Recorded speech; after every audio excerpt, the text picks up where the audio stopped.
Yo mga idol, kamusta? Sports Talk PH nga pala. Ang banat ni Mayweather, pag-usapan natin yan mga idol. Ngunit bago ang lahat ay huwag kakalimutang mag-subscribe at i-click ang notification bell button for more sports talk. So alam nga po nating lahat na hindi naging maganda ang pagtatapos ng samahan ng former WBO Bantamweight World Champion Janriel Casimero at ng Manny Pacquiao Promotions gawa ng nagkaroon ng hindi magandang pagkakaintindihan sa pagitan ni Casimero at MP Promotions President Sean Gibbons. Kaya naman dahil dyan ay nagtataka ang mga tagahanga ni Cuadro Alas kung bakit hindi man lang daw tinutulungan ng ating pambansang kamauman ni Pacquiao si Casimero upang makabalik ito sa tugatog ng boxing.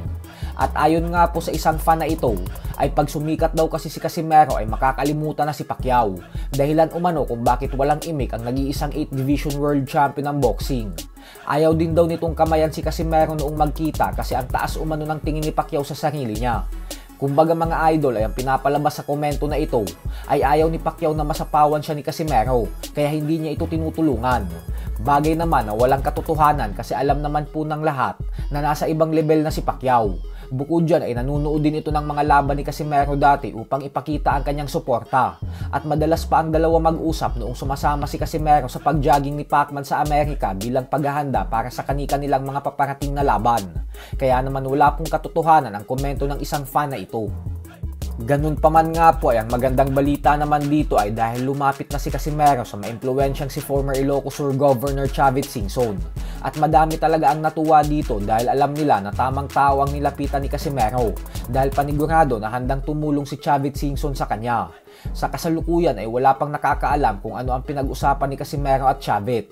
Pero ayon nga po sa kampo ng angas ng Pinas ay isang hulog ng langit umano para sa kanila si Chavit. Kaya naman lubos ang pasasalamat nila dito.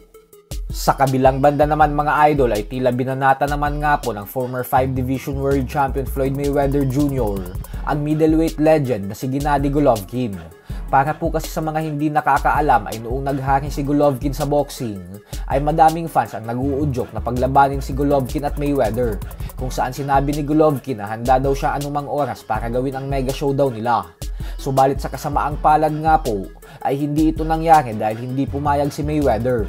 At sa latest interview nga po kay Floyd ay bumanat ito at sinabing wala naman daw espesyal sa talento ni Golovkin.